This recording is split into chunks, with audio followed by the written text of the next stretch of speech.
Là, la rythmique que tu fais sur un reel, c'est quoi? La rythmique que je fais sur un reel, est-ce qu'il y en a qu'une? Est-ce qu'il y en a plusieurs? Voilà, alors ça c'est vachement intéressant comme question.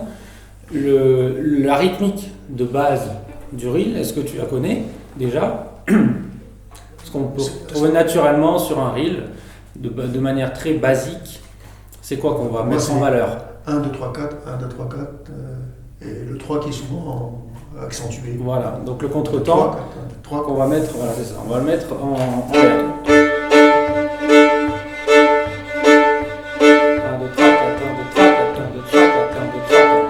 Ça c'est le truc vraiment de base quand on accompagne un reel.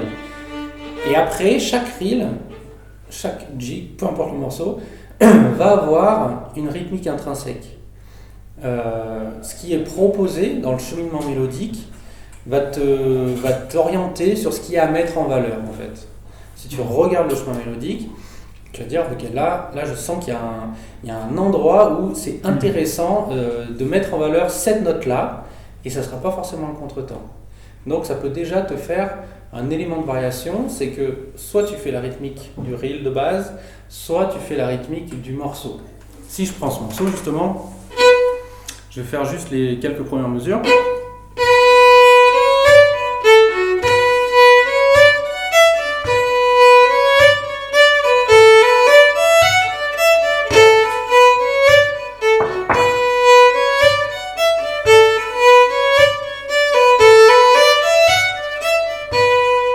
Tu vois? Et bien là, je ne fais pas que le contretemps. Je ne sais pas si tu as remarqué, mais tu vois, je marque aussi le temps à ce moment-là. C'est la mélodie qui me l'indique ça. Ta ti ya ti ta ta ta, c'est la note la plus haute de la partie A. Ta ti ya ta ta ta. Après je descends. Une fois que je suis allé sur cette note haute, ça fait comme un tremplin et après je dégringole pour revenir à mon si. Ta pi ya ti ta ta ya ti ya ti ta ta ta. Ça fait comme des petites descentes, tu vois. Ça c'est la mélodie qui me l'indique de comment amener avoir le phrasé, comment groover ce morceau-là. Tu vois, c'est je monte et puis après je redescends. Donc j'imagine une petite montagne. Une fois que je suis en haut de ma montagne, je fais la fête, wouhou, je saute de joie et pouf pouf pouf, je dégringole après. Quoi? Et je descends à ski. Voilà. Donc là, je vais faire. Je marque le premier temps et je vais quand même marquer le contre-temps parce que ça rajoute une petite dynamique.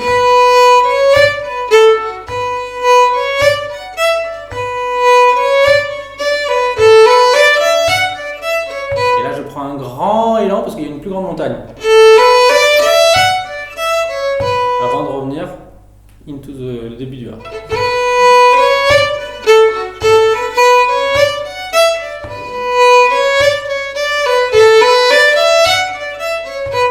Une grande liaison du coup pour vraiment prendre de l'élan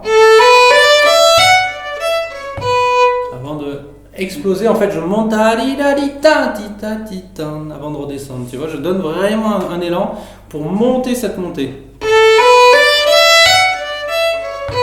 et après je réduis tout de suite le volume parce qu'il y a de nouveau cette petite descente qui m'amène au A. Toutes ces petites choses-là, ces montées, les descentes, tout ça, c'est bien de cartographier un peu le morceau, de commencer à analyser le morceau et de voir qu'est-ce qui est intéressant de mettre en valeur, comment je comprends le morceau. En fait, le phrasé et le groove, c'est quelle compréhension j'ai du morceau et quelle interprétation derrière je vais mettre dessus, quoi. Soit je fais vraiment bête et méchant et je fais que le contretemps, soit au contraire, je vais avoir une orientation un peu plus fine, aller dans le détail et voir qu'est-ce que je peux faire avec la mélodie, qu'est-ce qui m'est proposé, quoi, de faire. Et ça, tu peux le faire quel que soit ton coup d'archer? Oui, complètement. Tu peux suivre ça, c'est propre à chacun. Après, le but, c'est d'entendre. Tu fermes les yeux et t'entends quoi? T'entends pas un coup d'archer tiré poussé. Non, t'entends un accent, des intentions, des liaisons, mais t'entends pas un coup d'archer.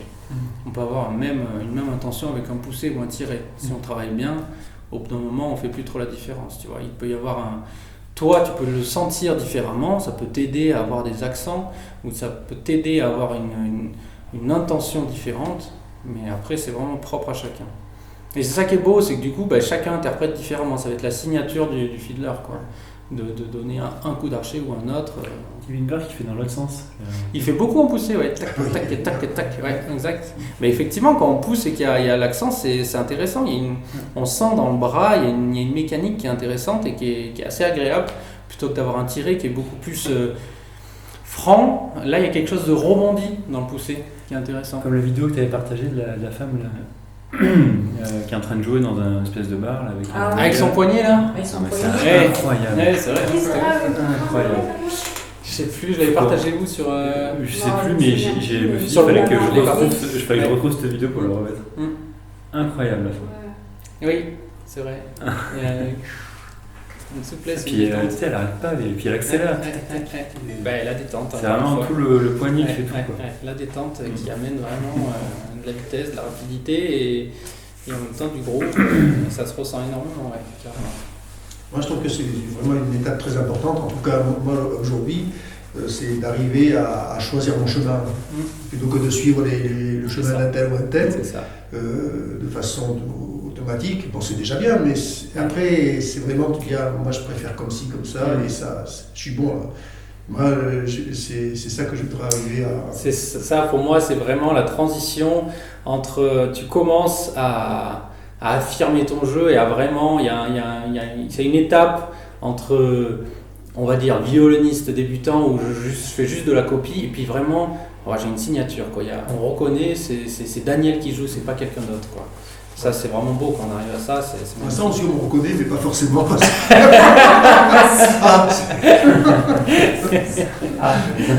C'est lui qui joue. Tout est dans le A.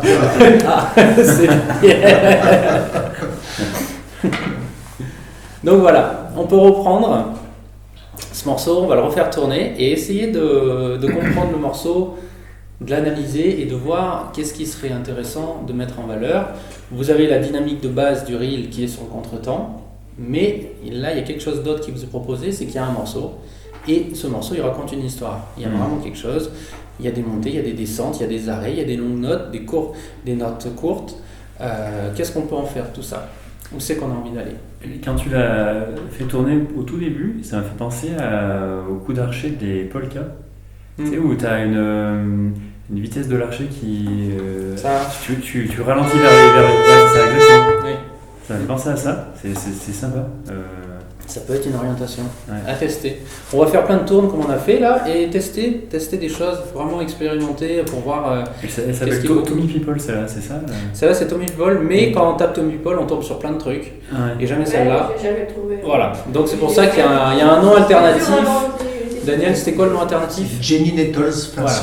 Voilà. Et celle-là, on la trouve sous ce nom-là. D'accord. Mais personne ne la connaît sous ce nom-là. Et c'est Tommy People qui l'avait composé ou c'est en l'honneur de Tommy People comme ils font à la québécoise, là, tu sais, où ils mettent le nom de quelqu'un connu qui est... Je sais pas. D'accord, ok. Je sais même pas qui a composé ça.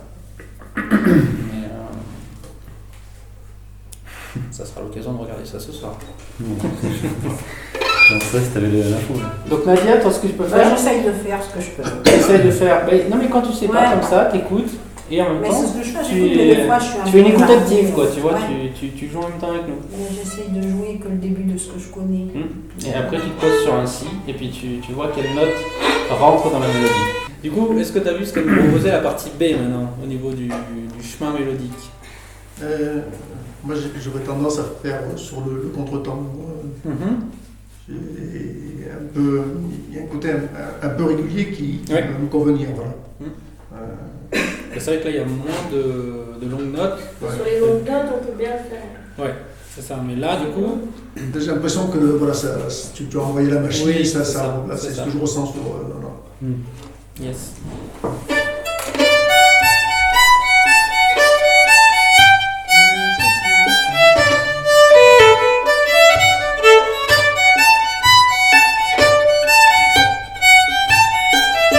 Sur le sol, là je le saute. Ouais.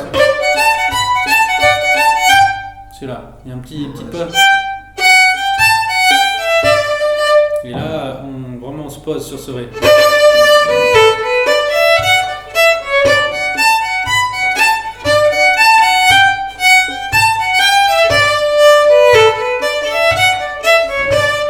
Moi je l'entends comme ça, tu vois. Le petit saut sur le sol, et bam, derrière tu mets un gros plaqué sur le ré avant de repartir sur quelque chose qui chante plus, qui est un peu plus sautillé.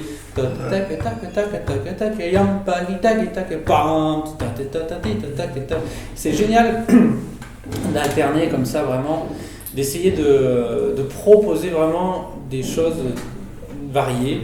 Et si tu fais tout le temps tac, au bout d'un moment on s'ennuie. Donc là c'est trop bien, dès que tu as une longue note, d'en profiter, de la plaquer bien fort sur le temps pour après repartir sur quelque chose de beaucoup plus sautillé sur les contretemps, tu vois. Et du coup, essayer de regarder, ça tu peux le faire sur une partition aussi. Ça va être bien, tu vois ce qui est écrit, tu vois les notes, qu'est-ce que tu pourrais faire, qu'est-ce que tu pourrais imaginer. Tu te l'écris, des liés, des accents, des choses comme ça. T'essayes, tu t'enregistres et t'écoutes. Tu vois ce que ça donne. Est-ce que c'est intéressant? Est-ce que ça a du sens de faire comme ça? Est-ce que vraiment, quand je ferme les yeux et j'écoute, ça donne envie de danser ou quoi? Est-ce que je suis nourri au niveau de l'oreille, tu vois? C'est un truc que j'ai souvent entendu, voilà, le son en l'air, comme ça fait un break hein, dans le... C'est ça. Un silence, voilà. Comme c'était chargé au début de B, tac, tac, tac, tac, tac, tac, yop. D'un coup, il y a un silence, ça fait du bien, ça repose. Donc, ouais. Vous entendez autre chose ou pas sur ce B? Moi, j'avais plus une question parce que justement, avec Sophia nous parlait un petit peu, mais du coup, on n'a pas trop travaillé dessus sur le phrasé. Juste, ça me fait penser à ça parce que c'est. Bon, tu peux apprendre comment tu veux le faire, semer ce morceau, mais en fait, il y a aussi des méthodes pour que tu puisses t'entraîner, pas forcément parce que tu vas le faire, mais pour justement pouvoir essayer plusieurs trucs. Après, tu décides ou pas si tu le prends. Mais en fait, c'est ce passage-là que j'ai un peu tendance à avoir appris un morceau d'une façon, et j'ai du mal à en sortir, et ça, c'est quelque chose que j'aimerais bien changer. Et moi, ce qui m'a beaucoup aidé, c'est de passer par la partition. Juste pour l'aspect de travail. C'est vraiment ça, c'est tu notes ton morceau que tu as l'habitude de faire, que tu connais par cœur, tu l'écris noir sur blanc, tiré, poussé, lié, où c'est que tu fais les accents et tout, t'écris ta version, vraiment que tu fais, tu la décortiques, tu l'analyses, tu essayes de voir ce que tu fais dans le détail, tu vois, et tu l'écris sur la partition, vraiment dans le moindre détail. Une fois que tu as ça, c'est facile de le changer. Tu essayes de dire, là je vais faire sauter cette liaison, je vais inverser les coups d'archer, là je vais essayer d'accentuer ça plutôt que ça. Tu peux aussi analyser, de voir, là je vois que je fais beaucoup de contretemps à ce moment-là, pendant trop longtemps, je pourrais peut-être essayer de faire un temps ici. Et du coup tu vas essayer de le modifier sur le papier d'abord, et après tu joues telle quelle la partition comme tu l'as écrite. Et là ça va demander un effort, parce que du coup ça change les coups d'archer et tout ça, c'est inconfortable, mais au bout d'un moment on s'habitue à faire ça, et après ton morceau du coup ça te fait deux versions vraiment différentes. Et du coup, tu peux jouer avec ces deux après. Tu as un élément différent, un élément qui va te permettre de dire là, paf, je peux changer radicalement de gros, de phrasé, et là, c'est intéressant pour celui qui t'écoute. Ouais, pour faire changer un peu les justement, ça fait partie de la relation. On s'endort très vite sur une version et on ne la bouge plus parce qu'on est à l'aise, et c'est plus d'archer, j'y arrive qu'en tirant, et en poussant, c'est trop difficile et tout ça. Et du coup, c'est bien des fois de tout envoyer valser et de dire je fais une grande liaison là, en poussant, alors que j'avais l'habitude de faire en tirant, enfin tu vois, ce genre de choses. D'inverser, tu peux inverser dans un premier temps tout ce que tu fais. C'est, tu vois, ou sur une mesure, ou sur quelques notes, déjà, pour commencer. Tu vois. Et là, c'est un beau travail, parce que quand c'est inconfortable, mais tu sens que tu peux le faire, c'est là que c'est fertile. C'est là que c'est vraiment, que ça marche. Que tu progresses, quoi. Mais ça demande un petit travail de se poser et de faire l'effort de décortiquer ce qu'on fait, qu'est-ce qu'on a l'habitude de faire. On s'endort tous sur des choses, sur nos lauriers, tu vois, on s'endort tous sur une version. Et donc, arriver à déposer ça sur le papier, ou même si tu arrives à le faire sans partition, c'est très bien. Tu dis, là je fais tout le temps ça, paf, j'essaie de changer, quoi. Faire l'effort d'aller explorer autre chose, quoi. C'est un travail qui paye vraiment beaucoup. Tu utilises un logiciel particulier pour mettre tes coups d'archer, pour MuseScore, tout simple. D'accord. Ouais. Tu peux tout faire sur MuseScore, tu écris ta version. C'est ça aussi, parce que quand on prend sur The Session, il n'y a jamais la version qui correspond à ce qu'on joue. Donc tu réécris ta version avec tes coups d'archer et après tu peux vraiment modifier. Moi, je prends des short reels par exemple, et comme ça je mets 4 ou 5 fois ce même reel. Ah oui, avec tes variantes. Voilà, et là je mets toutes les variantes. Sur une feuille, au moins j'ai tout, et je joue une ligne après l'autre, après l'autre, après l'autre. Dans l'idéal, après quand tu arrives à travailler, tu as 5 versions différentes, jamais le même coup d'archer, jamais la même liaison. Et là, c'est génial. Après, une fois que tu sais les jouer vraiment bien, tu arrives à les enchaîner, ces 5 versions-là, ça te fait un élément de variation incroyable. Tu joues jamais la même chose. Et c'est ça qui est intéressant, c'est toujours aller chercher autre chose, quoi. Mais une fois que tu as appris, par exemple, ton accent que tu fais d'habitude tout le temps en tirant, là tu te forces à le faire en poussant, même si tu sais pas rejouer cette version, tu l'as appris. À quelque part, tu le sais. Et donc derrière, tu peux te retrouver à contre-archer, ça va pas te déranger, tu vas pouvoir derrière continuer à jouer, tu vois. Là où ça pose problème, c'est que si d'un coup tu es à contre-archer, ça te fige et tu arrêtes de jouer. Là, c'est qu'il faut pousser un peu le bouchon plus loin et essayer de bosser ce contre-archer. Mais justement, moi j'aime bien des fois me retrouver à contre-archer, c'est intéressant, j'arrive à continuer à jouer, alors que je suis en contre-archer, je sais que là je suis pas à l'aise, mais ça joue quand même. Et donc là c'est intéressant, parce que du coup je vais dans une zone inconfortable et qui est vachement moteur et qui te fait apprendre beaucoup, quoi.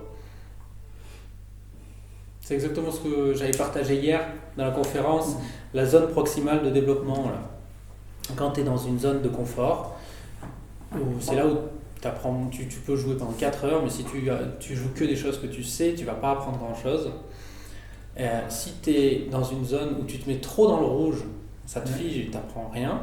Mais par contre, il y a une petite zone là qui est vachement riche et intéressante pour la progression. Si on te donne à travailler un exercice qui te met un peu dans le rouge, mais pas trop, tu vois, où tu sens que tu y arrives, que tu arrives à jouer, mais que tu es inconfortable, et bien c'est là que c'est vachement riche et c'est là que tu apprends beaucoup de choses. Okay. C'est là que le travail va payer, quoi. Ça permet de rester motivé, parce que si tu te mets trop dans le rouge, ça peut démotiver et tu peux arrêter de jouer parce que c'est trop difficile, quoi. Alors là, c'est trouver cette zone qui est intéressante pour l'apprentissage. C'est que j'essayais de faire un peu de ce qu'on disait, mais en fait ça allait un peu vite pour que je réfléchisse en même temps, faire une pause là. Oui. Voilà. Mais et puis c'est un morceau aussi que tu connais pas. Oui. Ce genre d'exercice, fais-le sur un morceau que tu connais mais par cœur. Oui. Et que tu as l'habitude de faire des coups d'archer que tu connais par cœur aussi. C'est là que c'est intéressant, que ça paye, quoi. C'est d'aller chercher autre chose sur des morceaux très très très connus, quoi. Ouais, c'est sûr. C'est rigolo comme exercice, c'est rigolo. Donc quand tu sais plus jouer un morceau que tu joues depuis je sais pas combien d'années, ça peut le déconstruire en 2 secondes, quoi. D'un coup tu sens que ah mais c'est dur. Ça tient sur rien en fait, ça tient sur des coups d'archer. C'est plus dur un morceau que tu connais en fait du coup parce que. Oui, il faut déconstruire. C'est ça qui est dur. C'est déconstruire une habitude. Ouais, c'est vrai. C'est exactement, en fait, Feldenkrais, c'est pareil. Arriver à ne pas revenir sur ses anciennes habitudes. Arriver à rester centré sur une détente qu'on vient d'acquérir, qui est nouvelle, et pas en faire quelque chose d'éphémère, mais voilà, pas revenir sur des anciennes bases. Après, moi, je l'ai appliqué vraiment à la musique, à mon apprentissage. Quand je suis toute à l'oreille, que je suis nulle en lecture de parole. Je pourrais lire une partition, ça me prendrait 3 jours, quoi. Je suis vraiment réactive à ça. Mais en fait, je suis dans le jeu. C'est-à-dire, je m'amuse. Dès que ça me barbe, j'arrête. Parce que ça ne marche pas quand ça barbe, ça bloque. Alors après, moi, je regarde pas mal de versions du même morceau. Yes. Oui. Très bonne idée. Ça m'inspire beaucoup. C'est trop bien ça. Pas du tout, j'aime pas. Je suis très sélective, j'aime pas. En fait, moi, mon étalon, c'est faut que ça danse. Si ça ne danse pas, je lâche. Ça, parce que ça passe par le corps, moi, je sais pas comment dire. Ça passe par le corps automatiquement et le cerveau après. Donc le cerveau, il suit ce qui se passe. Donc c'est comme ça que je joue, quoi. À des moments, c'est n'importe quoi. Mais quand c'est n'importe quoi, je fais des pauses. Après, je joue beaucoup aussi, et ça me plaît beaucoup, avec les vitesses. Mettre des challenges dans la vitesse. Ah oui. T'es complètement neutre, mais c'est pas grave, vas-y. Mais en fait, dans la vitesse, prendre de vitesse au cerveau et la répétition. Tu te lâches dedans et les doigts font le job et toi t'es là. Oui, ça va tout seul. Mais ça le fait. Là, c'est si t'es relaxé, ça le fait. Bah oui, t'as conscience dans les doigts et tout. Moi, je réfléchis pas, je dis bon, allez, balance-toi. Il y a une dépose du mental. C'est vraiment balancer, quoi. Tu balances Et puis il y a des résultats. Ouais. Franchement, je vous invite à faire ça. Enfin, jouer avec. Comment tu fais ça Eh bien, par exemple, il y a un reel sur lequel, n'importe quoi, je dis n'importe quoi. J'accroche, ça marche pas, c'est râpeux, je bloque toujours sur certains passages. Eh bien, quand je le fais dans la vitesse, ces passages-là, ils passent. Ça le fait, quoi. Donc c'est très étonnant, hein. Moi, la première fois que j'ai fait l'expérience, j'étais tiens, ça fonctionne. Donc je vais dans ma boîte à outils. Voilà. Parce que sinon, je trouve qu'on peut très vite se coller contre le mur et dans la frustration, la tristesse, j'y arrive pas, ou alors dans moi, comme je ne suis pas du tout quelqu'un de technique, c'est uniquement instinctif, mais il me faut quand même des outils pour jouer juste, pour arriver dans le rythme. Donc en fait, j'ai laissé tomber le cerveau, je passe par le corps et pour le moment, j'arrive à trouver des stratégies. Quand ça me barbe, je fais une pause. Je sors le Bodram. Ça, c'est une bonne Un peu Bodram. Mais voilà. Voilà mes trucs à moi, parce que sinon... Et moi, j'ai souvent remarqué, quand on joue à plusieurs, il y a du flottement, des fois.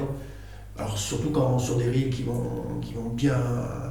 Et tu sens ce flottement, et après, tu sais plus si c'est toi qui n'arrive pas à tenir le rythme, ou si c'est les autres. Oui. Et ça, c'est terriblement dérangeant. Si en plus, tu as une acoustique de merde, comme c'est souvent le cas en session, il y a des fois, au bout d'un moment, tu...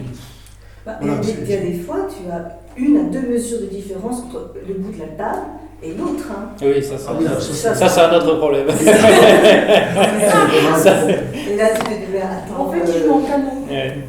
J'ai déjà entendu 2 morceaux différents. Des fois, c'est 2 morceaux différents. Là, c'est vraiment cette histoire de flottement. C'est-à-dire que tu n'es pas hyper carré, toi. D'un seul coup, tu as Mais parfois, c'est difficile de résister quand toi, tu as lancé un rythme, ça suit 2 minutes, et après... Si c'est toi qui l'as lancé, on doit te suivre. Hein. Mais des fois, ça se passe pas forcément. C'est ça, c'est la théorie. C'est l'idée une suite de morceaux. Pour moi, c'est vrai qu'il faut être du coup un peu devant, un peu meneur du coup, et savoir guider son monde aussi pour justement tu imposes un tempo et tu le tiens. Et donc tu fais figure d'autorité sur cette suite et les gens doivent t'écouter. Ils ne doivent pas partir tout seul dans la nature. Voilà.